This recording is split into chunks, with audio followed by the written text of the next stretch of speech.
Wikahon A. Ang Wikahon A ay koleksyon ng mga babasahin at gawain na inilabas noong 2012 bilang paraan ng pahagdang pagtuturo sa Filipino. Ito ay idinisenyong maging epektibo at kawili-wili para sa mga batang independyente ng nakapagbabasa upang mapayaman pa ang kanilang bokabularyo at pag-unawa sa iba't ibang uri ng teksto. Naaangkop ito para sa mga batang nagsisimula pa lamang bumasa at sumulat, karaniwang nasa edad 5 hanggang 9, ngunit maaari din itong gamitin ng mas matatandang mambabasa. Maaari itong gamitin ng may kasamang gabay o ng independyente para sa mga sesyong pagpapayaman o remedial.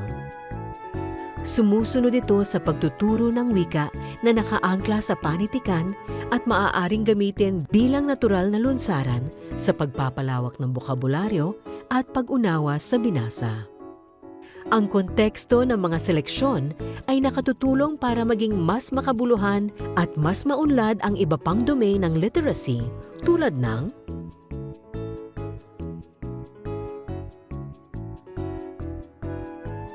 may 8 kategorya sa Wikahon A na nakapangalan sa mga bulaklak.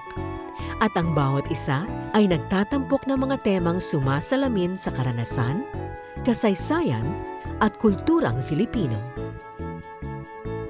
Nakaayos ang mga sanaysay sa pagtaya ng UPAH Fee3 system at sa akmang edad ng mga konseptong ginamit. Sinusukat ng sistemang ito ang readability gamit ang pagbilang ng salita, pantig ng bawat salita, bilang ng natatanging salita, at mga pangungusap. Pagkatapos ng babasahin, mayroong mga gawaing sumusukat sa kakayahan ng mga mag-aaral.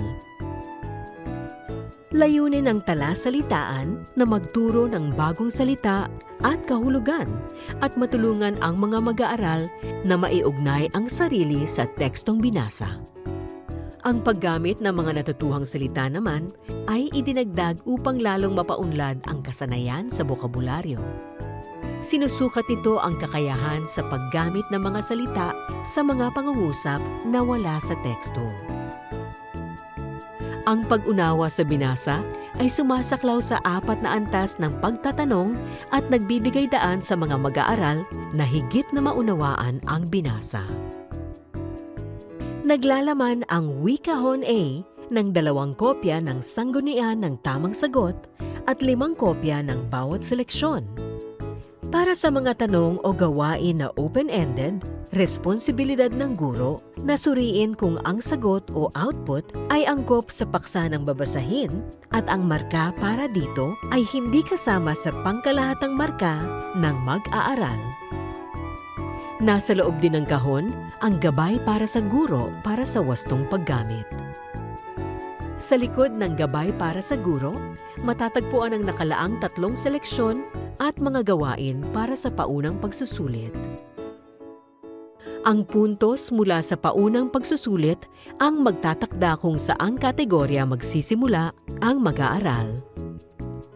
Maaari namang gumamit ng isang kwaderno para sa talaan ng sagot ng mag-aaral.